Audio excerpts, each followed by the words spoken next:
My name is Shane Brody. I've been traveling around the country talking to trans people, intersex people, non-binary people, gender non-conforming people, etc. It's been really great. I've been having a great time, and I'm here in Oklahoma. And I'm going to turn over to my guests for a moment, and they're going to introduce themselves. Hi, my name is Ty Renard Elliott, and I go by he, him, his pronouns. All right. And I am Percy Day. I also go by he, him, his pronouns. Okay. And then in terms of like trans identities, how would you identify yourself? I identify as a transgendered man. Okay. I do the same. Actually, I don't even bother with the label. Okay. So do you just identify as a man? Yes. Yeah. Okay. Yeah. I also do too most of the time, but because I'm an activist, I'm kind of public, I'm always sort of categorized as trans, right? Because I'm kind of public about it. But people, experience that in different ways. That's cool. Are you would you consider yourself like a post-transition kind of person? I wouldn't. No? No, Okay. I wouldn't say I'm post-transition. Okay. I have been largely stealth. Yeah. Yeah. The yeah. entire time, unless I've told somebody. Right. There are people who I would say you pass really well. Yeah. Before I even came out. Okay, yeah. Yeah, I've met a few trans people like that, like not even on hormones, nothing, and yeah, passing really well. Yeah. So I'm just living my life. Yeah. It's not even... Well, you have beautiful beard there with the silver and the white coming in. Yeah, there are some people who are gonna see this YouTube thing and be completely astonished. Okay. Well, we can also pixelate you if you want to be more private. Okay. Okay. And are you going towards being in transition, like a physical transition, or are you more in the social transitioning realm? Mostly right now, I'm socially transitioning. I did start my first shot of testosterone yesterday. Oh, Congratulations. Thank you. It's your tea birthday. I'm excited about it. I love it. Do you feel instantly like a man now? Yeah, like a first step. It like makes me feel so excited. I'm just really feel like impatient. Like, oh, yes. Because I'm just so excited for the beard and the deep voice. Yeah. It's like I've been waiting for it all my life. It takes a while, but I noticed within like the first, I mean, my voice is not that low, but I noticed that within the first week, like it started cracking, and I was like, oh, wow. but it's not very low. Yeah. Anyway, so did you guys grow up here, or are you from other places? I am not from Oklahoma. Okay. I'm a transplant. I've been here 13 years now. Okay. I was in the military. Yeah. So I've been a lot of places. Okay. Yeah, I see you have a shirt there. Is that from military? No. No. Okay. No. Oh, it's a different kind Christian. Okay. Yeah. I'm also a Christian. Okay. Oh, yeah. yes. I'm a born again Christian. So Okay. It's been an interesting journey. Yeah. Do you want to talk about your studies, by the way? Do you want to talk about that at all? I mean, there's nothing to talk about other than the fact that I'm obtaining my master's degree in theology. Yeah. I also have one, actually. Yeah. Mm-hmm. Mine is probably less focused than yours, though. I went to more like a very ecumenical school, and so I studied a lot of different things. I'm in the middle of my master's of theology degree. I'm actually at the tail end. I'm actually in the master's thesis portion. Right. That's where you're writing a huge paper. This is my final semester, and and you have a lot going on too. You're taking care of a family. You're a little bit older than a lot of graduate students, so you're really doing a lot right now. Well, that's because I'm a disabled veteran. Yeah. I made 100% during COVID, and so I decided to go ahead and finish my degree. Great. Yeah. Let's get off me for a second. Okay. How about you? What are you doing in your life? I'm going to Oklahoma City Community College to Oh, get great. a socialist degree in journalism. Oh, okay. I'm getting a degree not necessarily to be a journalist, but I do want to be a self-publishing author one of Okay. these days. Yeah. I dabble in writing short stories that are in like the love, dramatic, urban drama type of genre. Okay. Have you maybe performed publicly? Like spoken word pieces or anything like that? No, I had the opportunity at this benefit show that me and my brother attended to like a couple of weeks ago because we were raising money for a fellow transgendered friend of ours. Yeah. And I had the opportunity because it was open mic, but I got scared. I was like, no, okay. I'll pass. Okay. All right. Yeah, so I didn't take that chance, but I'm more So, of a writer. Why in particular are you thinking about independent publishing? One, I don't know much about that. Tell us about that. well, the only thing I do know about going through publishing companies, it is expensive. Okay. And a lot of the ideas I have to how I want to release my stories and my books, Yeah. the way I want to do it is going to be hecka expensive. So I just want to, I figure if I do it myself, I don't have to come out of so much money. Yeah. And I feel like other people wouldn't get my ideas because the way I see things or imagine things, a lot of other people don't understand and get. Okay. You what know. what kind of themes do you have? Well, for one story that I'm writing, I want the fonts of each chapter to be a different color because it represents the different mood of that chapter. Oh, okay. And I feel like if going through publishing companies and editors, that's going to cost major money because you got to get different ink. Right. Different. And that sounds like it's an art piece too. Like, yeah, Mm-hmm. yeah. Are you working with a graphic artist or something?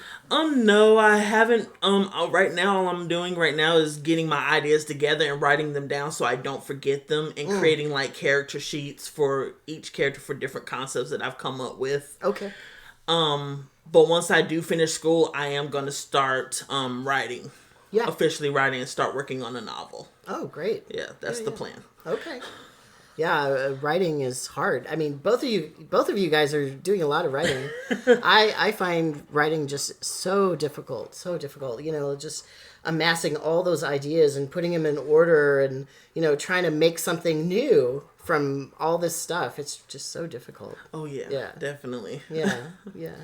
Well, when I obtained my bachelor's degree in history, the intent was to write. Yeah. I wanted to be one of those writers who wrote for like the movies, like Titanic or the like a historical, screenwriter. like the historical. Okay. Not the screenwriter part, but the person they go to for the historical portions. Oh, So like gotcha. Titanic, they went to somebody to get everything from the wardrobe to the way the ship was designed and all of that was historically researched. Right. So consultant.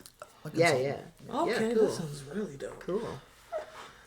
So what was the focus of your bachelor's then? Did you have a certain time period, place? It was American history, American race relations. Okay. Yeah, I noticed that because we're connected on Facebook, and you post some of the most interesting stuff I've seen on Facebook, actually. You find some really cool stuff. Actually, most of it I'm finding from other people. Yeah, well, it's social media, so that's how it goes. But I have a very strong interest. My dad also had a very strong interest in social activism. Yeah. And race relations. Yeah. So I kind of get that from my dad and my mom. Okay.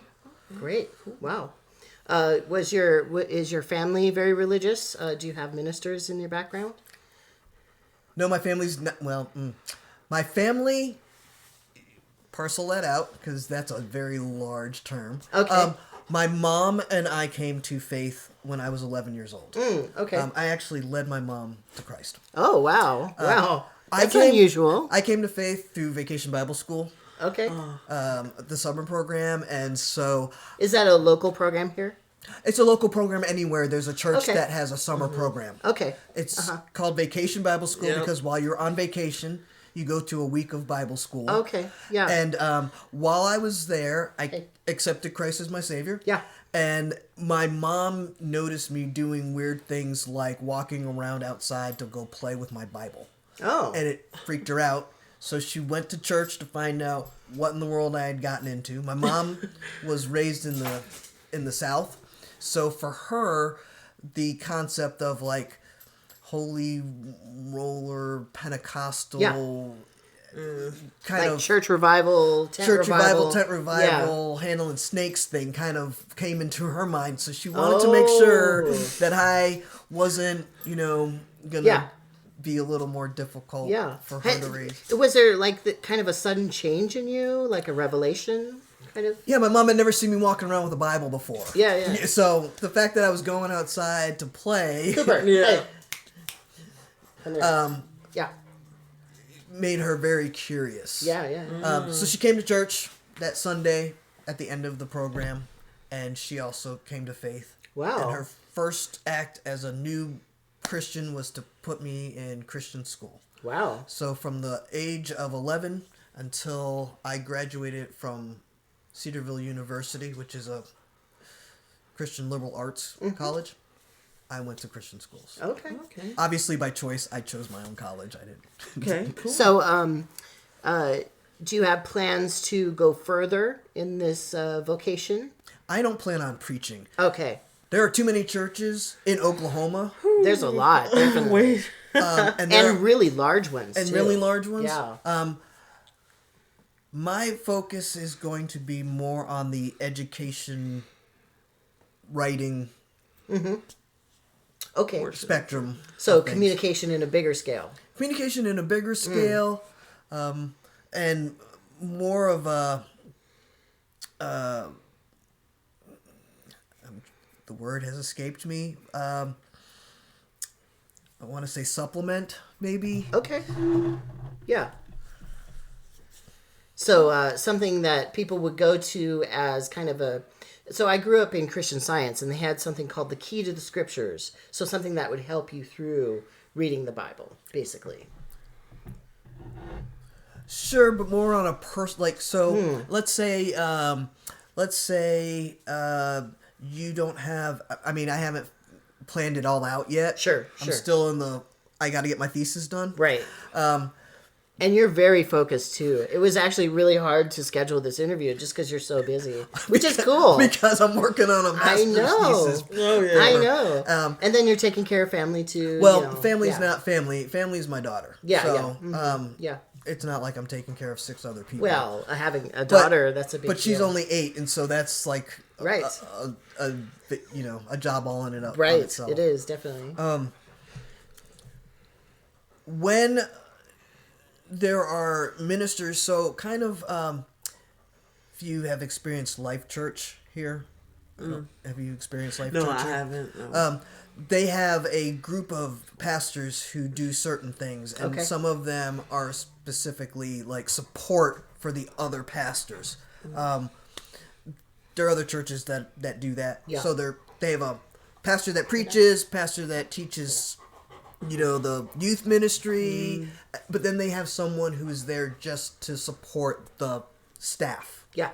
I see myself in that kind of position. role. Okay. All right. Yeah. So is it kind of like you'd be a researcher or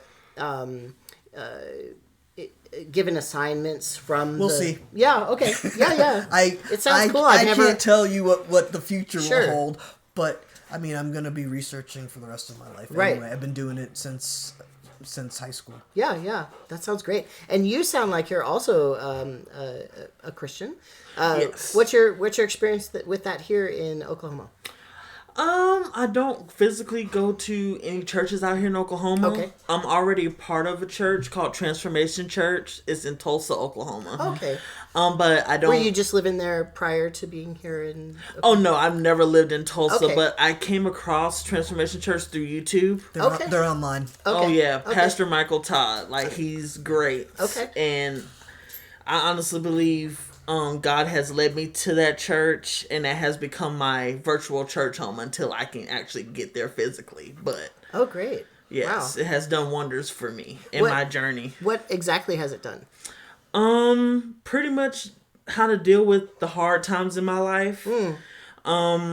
It's gotten me out of depression, suicide. Can I say that? Yeah. Okay. Absolutely. And just dealing with family members that are, ignorant and closed-minded. And Are you talking about about being trans? Oh, no, just me in general, my Okay. whole life. Okay. Just people just misunderstanding me and just assuming the worst of me. So it's just gotten me through those times. Okay. And stand strong on who I am and be confident in me. Yeah. So early in my project, I talked to somebody who is, has a lot of faith and is a Christian. And she was saying that being a Christian helped her actually to be able to transition. Same. Yes. Yeah. Yeah, it gave her the strength, right? And so it sounds like that's similar here. I was wondering if we could maybe talk about that in more detail for you. For me, my Christian identity trumps my transgender identity. Sure. I'm a Christian. I just happen to be trans.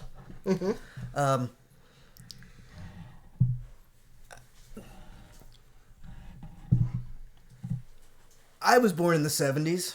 Transgender wasn't even a word. Yeah. I was born in 70. So, yeah, I was born in the 70s. Yeah. So transgender wasn't even a word. Didn't know what it was. But God was a word. Church was a word. Bible was a word. So my focus up until puberty was my faith. There were people after I realized that there was something about me that was very different than anybody else I knew. Did you ever have a queer or gay identity, by the way? No. Okay. Some trans people do. So that's just another layer. Keep in mind, that wasn't even a word then. Sure. Queer wasn't a word when I was 14. Yeah, or it was a bad word back then. Yeah. It was a slang. Yeah. Right. Okay. Yeah. But it wasn't something that, and I was also in a church environment. Yes. So if I wasn't at church school, I was at church. Sure. Or I was at home with a Christian mother. Okay, yeah. So queer wasn't a word in my household. Right? Right. In some households it is, even if they are Christian, but it's from a negative point of view, obviously. Yeah. And I was raised by a single mother. Yeah. I had a relationship with my dad, but it wasn't primary. Okay.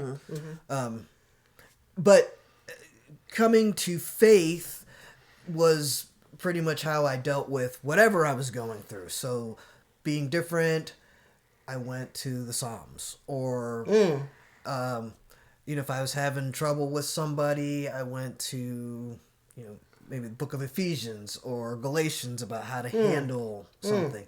So when I'm in my 30s and have fully embraced the fact that I'm not a lesbian, and I'm actually a transgender person. So you went through a short phase where maybe you thought you were a short. lesbian. Okay. It was long. Not knowing that I was trans, because that wasn't a word. Right. The only thing I could identify with was a lesbian. Right.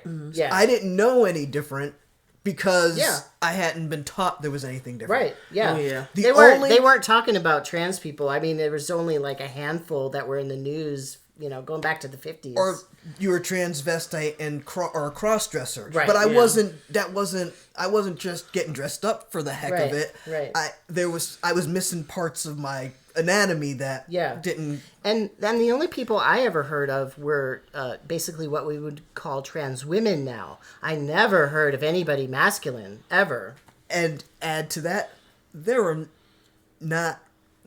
hardly any black trans men for me to identify with. Oh, yeah. Had there been a black trans person, trans man, that was out when I was in my teens or my 20s, this may have been a whole different journey. I was just talking to somebody last night how that visual of actually seeing somebody who I could look like at some point was really powerful. Like, that's what went in. Like, not even the knowledge of it, but like, wow, that's what I could maybe look like. That was like the deep part. And one of the reasons that I've invited you here to do this interview is because friends of mine have been like, you need to be that person. Oh, yes, like, that's right. why aren't you that? That's right. And you and I are both at that stage of life too, right? Where we're a little bit older and maybe we can give something back, which is cool. Yeah. And I've been sitting by just kind of stealthily hiding behind my I pass. Yeah. And sure. nobody knows. Yeah. A little too long. Oh, So, okay. Yeah. Yeah. But for me, when I first even when I first had to come out to my mom. Yeah. The first thing she did was throw the Bible back at me and because I excelled in the environment I was in. Right. So memorized scripture. I used to preach on street corner, the whole gamut. Well, 9 your yards. whole life seems like it was involved since you were 11. I Since mean, I was 11. Yeah. So I used to go knocking on Door. We had vacation. We had a ministry where the teens would go, and we would go and knock on people's doors and witness to them, kind of like Jehovah's Witness does. Yeah. But as a teen youth group, okay. Oh yeah. I was doing it too. Wow. So, coming out in that environment was a little weird, especially since I came out, but that's not what I was. You know what I mean? So it was unsettling my mom forced me out. She started asking 20 questions about why am I doing this and who am I talking to and why am I where Was I'm there at. something that you were doing that was cluing her into it? Yeah, there was a girl I kept hanging out with all the time, and she was like, "Why are you?" She basically wanted to know why I was with this girl all the time. Okay. All right.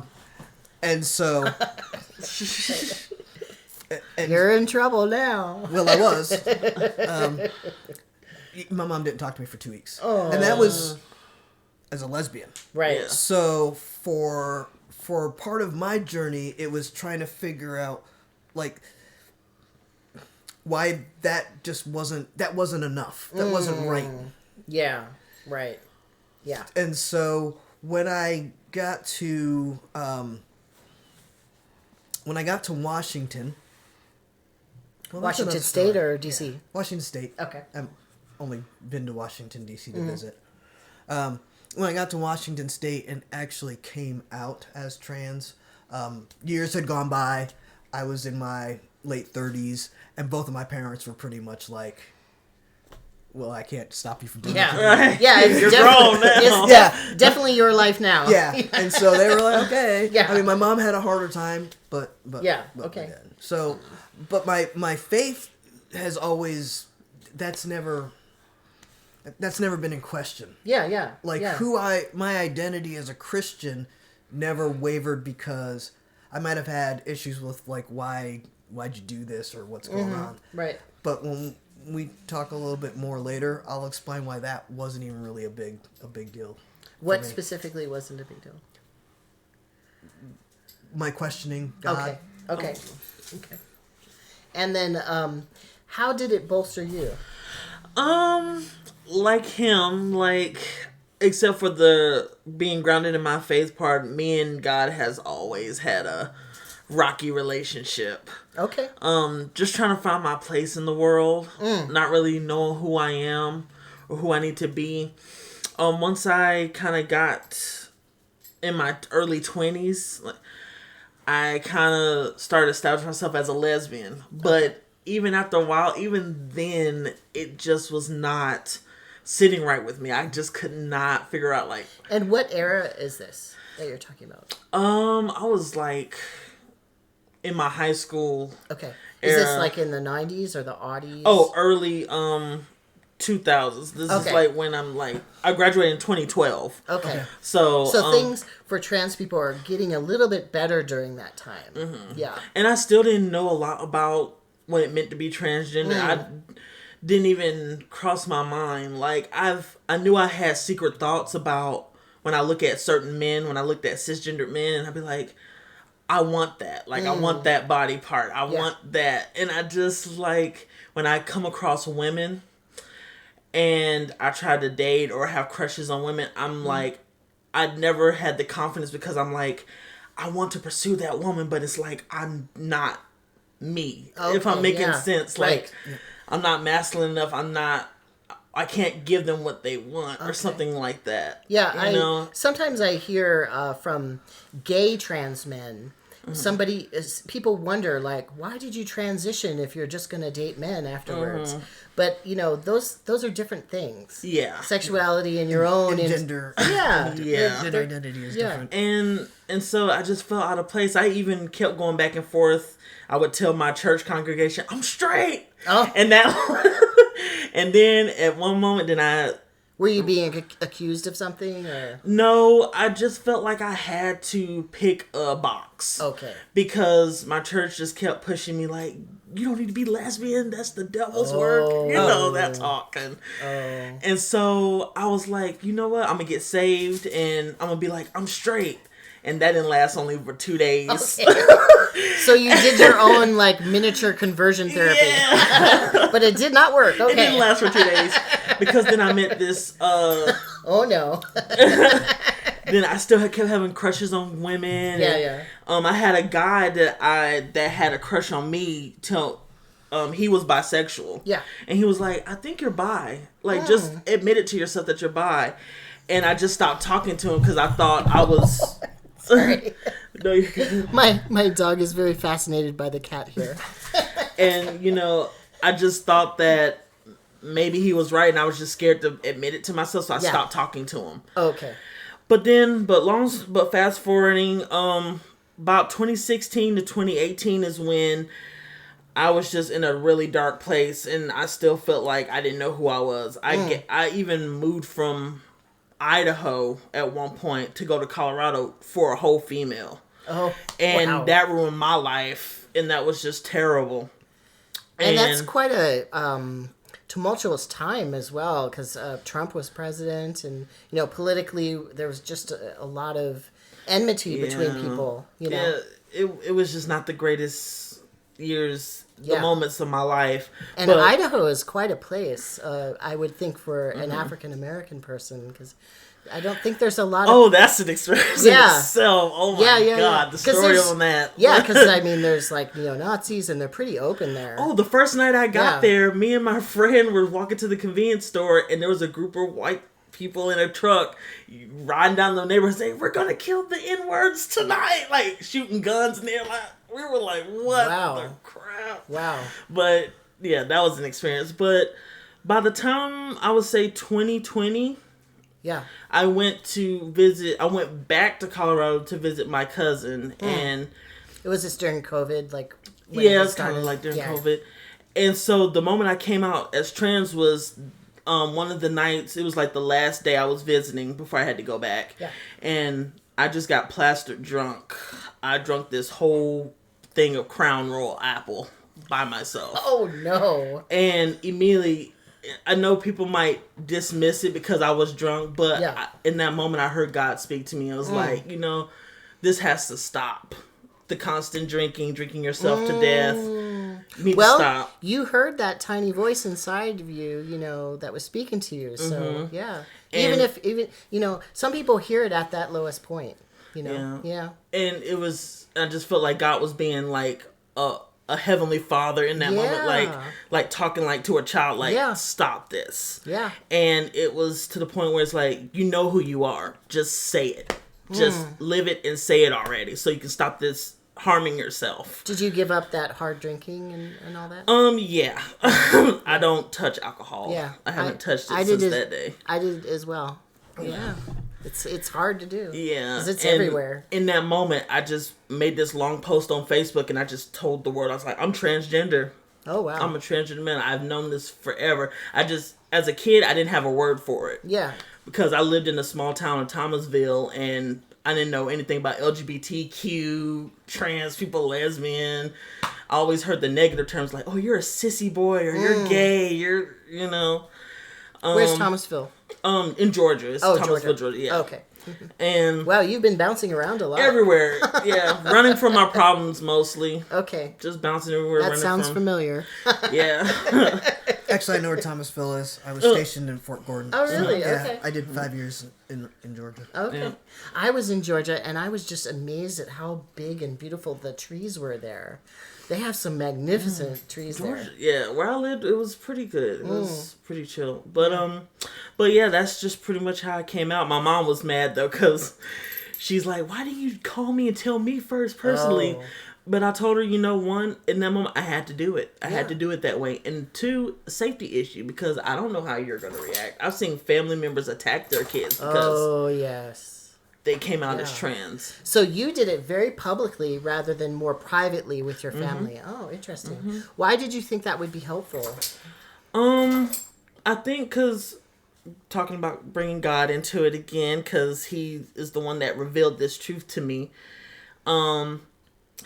I felt like because he knows me, he knows Yeah. how I am. Right. If I would have waited, I probably wouldn't have done it. Okay. He's like, no, do it right now. Okay. Okay. You know what I'm saying? And I did it, and I don't regret doing it that way. Did some of your friends or other family members speak up for you? I have had a few of my friends say that about time. Yeah, okay. All right. Awesome. Like about time, and I always Awesome. knew it. I was just waiting for you. you Yeah, know? all right. But I did have some friends like shocked, like, what? I was not expecting this. Like, Sure. where's this coming from? Sure. And I'll tell you, my brother knew before I knew. I mean, I was wondering, like, why didn't he tell me? You know? Yeah. But ultimately, like he was saying earlier, I am a child of God first. My Christian identity comes first. And I think that's something God instilled in my heart because he wants me to put him first. Yeah. He's the head of my life. So worldly labels like transgendered or African Americans, those things don't matter. Okay. You're my child. You're a child of God. That's what matters. And how I want you to maneuver in this world and how I want you to conduct your life is what matters. And speaking of that, how do you move in Christian spaces now? Well, let's back Okay. up to Sure. my coming out. Okay. Go ahead. I'm you sorry. Were supposed to I talk was about church, and then you went I'm off sorry. and started I'm talking sorry. about life in general. Yeah, it just all the memories are just jumbled together. Yeah. It's okay. So we're gonna backtrack a little bit. Okay. And, Oh, yeah, and go I get ahead. to I'm tell sorry. my coming out Oh story. yeah, go ahead. Because that's what I was waiting for. Go ahead. Remember, I I'm said sorry. part 2, and you just like. Well, these So- are so it's these are tangential. It's okay. Yes, so, yes. so for me, I actually got introduced to Sorry, Bubba. performing as a drag king. Oh, really? And so I got introduced to drag king performances before I went to Iraq. I came home and moved to Washington State and was given the opportunity to perform as a drag king in Tacoma, Washington. Okay. And the first time I performed, I got ready and thought to myself as I walked out on stage and got the reaction from the audience, Yeah. I was like, this is amazing. The next time I actually performed, Yeah. I was like, this is amazing. And then I acquired more stage present. I don't know if I can Yeah. say though. Like confidence or something, or No, the actual. go ahead. Go ahead. So the prosthetics. Sure. Okay, I wasn't sure. No, it's Okay. fine. If we say anything untoward, I could just cut it. Yeah. So the prosthetics to perform Yeah. more confidently. And the first time I put a packer on, I was like, Woo! this is what I've been missing. All right. This is what was wrong. Okay. Like I unbuttoned my shirt and All right. fortunately, so you were showing some chest there. I actually very small chested Yeah. most of my life, Yeah. so I could pull Well, it off. there you Yeah, go. I okay. actually have some pictures. A girlfriend of mine found a picture of me from when I was performing. It was like, Oh wow. I like that look, and I'm like, I can recreate that look. Sure. what a treasure too that you found an Well- old picture like that. You know. Yeah. Back, so I got changed one day Yeah. to go perform, and instead of waiting to change at the venue. I got ready at home. Okay. And then I drove to the gas station down the street, and I went to the store. I smoke, or I'm quitting, but I smoked then, and I went and bought a pack of cigarettes and whatever, and nobody batted an eye or even took a second look. Yeah. Nobody misgendered me. It was absolute confirmation that what I was thinking in my head and feeling about my presentation was acceptable. Yeah, yeah. And so a few months later, met someone and we were talking, and I put the word out that I was going to transition. And okay. So you said you met somebody like a partner or another trans man, or? I didn't know many trans men. Okay.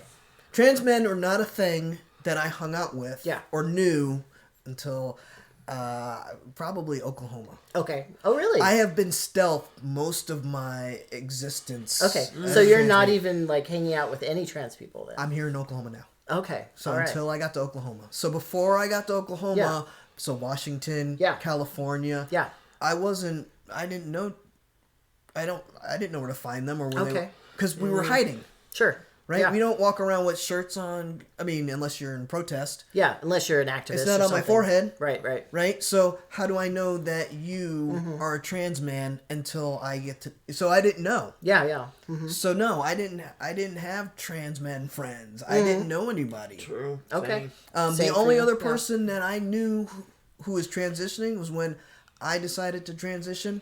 One of my other performers was actually consulting for surgery. Oh, okay. And I hadn't even known that he was getting ready to... he didn't say anything to anybody. Sure. Because who do you tell? And was that person also physically transitioning, like, with hormones and that sort of thing? Apparently. I didn't even know until... Okay, yeah. I didn't find out until after the fact. And Yeah, so that sometimes happens. Like, you don't have this experience, but when I was younger, I would go to peer support groups.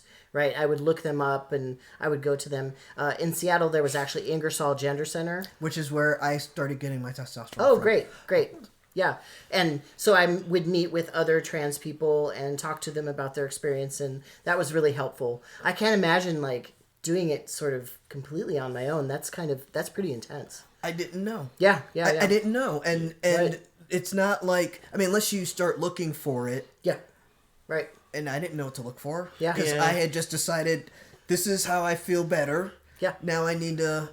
I'm not going to say her name. When I met her, she actually had friends who confirmed that, I basically have a penis in my head. Okay, yeah. And that was how we termed it. Sure. Until, I started the testosterone and... How did you find a doctor, by the way? I was looking for... I was considering eventually having surgery in order to have surgery. Mm-hmm. I researched everything. Looking up to figure out how I was going to make that happen. Mm-hmm. There's information on websites. Websites basically said, hey, you're going to need a therapist who can write a letter. Yeah. So I needed to find a therapist who could write a letter. I was living in Bremerton and Seattle. Oh, right. That's a ferry ride over. And so I found somebody, said, hey, this is what I'm doing, and they were taking in patients, and I decided to move. I was going to move to Florida. My dad was there. Oh. I'm glad he talked me out of it. But that's another big move. I didn't make it because my dad talked me out of it. Okay. Because there was nothing in Florida. Yeah. And if you know anything about the LGBT community in Florida, they've been having a rough time for a while. Yeah. Oh, yeah. Well, I know somebody who was, she's an ally. She lived in Tallahassee, and they have a huge community there. So I don't know anything about Florida. I didn't go there. My dad talked me out of it, and so I moved from. He was telling me that I have family in California. Okay. And so he said, hey, on your way to, because I was gonna move, no matter what he said.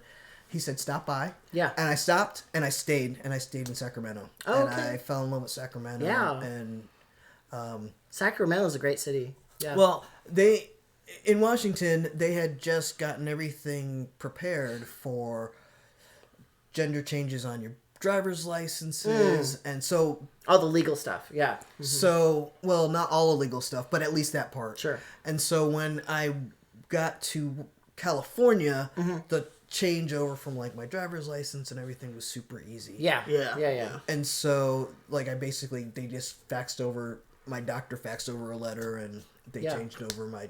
So I came to Oklahoma with a gender correct driver's license that I did not want to change here in Oklahoma, until my driver's license expired. Did you think you were going to experience some problems with that? Because usually there's reciprocity.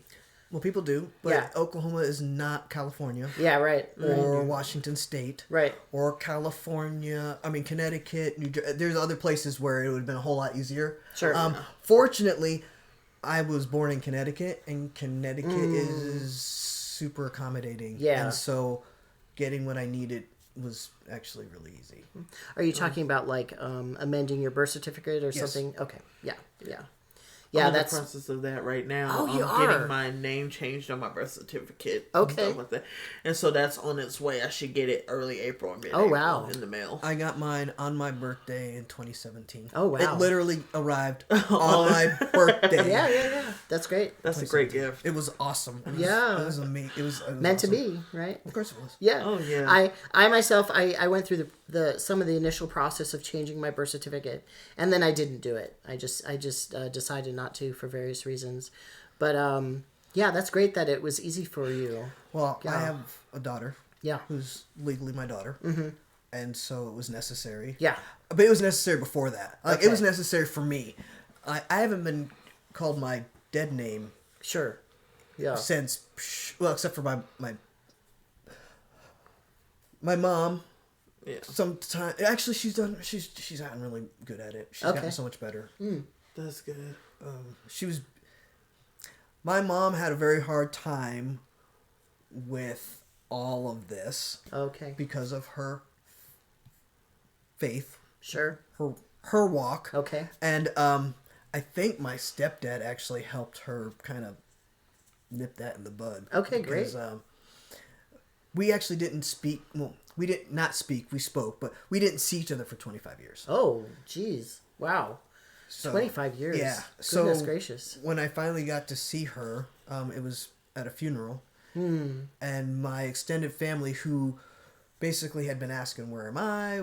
Where is she? What's she been doing? Got to see me in the flesh as who I am. None of them skipped a beat. Like, none of them. Nice. Not even my aunts. Great. Or uncles. Wow. So my mom was the only one really having a hard time. Everybody else embraced it and rolled with it. It was the same with my Christian high school. Yeah. I came up on my Christian high school alums, Yeah. and kind of like you, most of them were like, we were waiting for you. Okay, Like, we yeah. knew. We were trying to figure out what the heck you were doing in high school. Sure. Yeah. So Yeah, sometimes people feel, I think, a sense of relief when trans people finally come out, because they have some confusion as well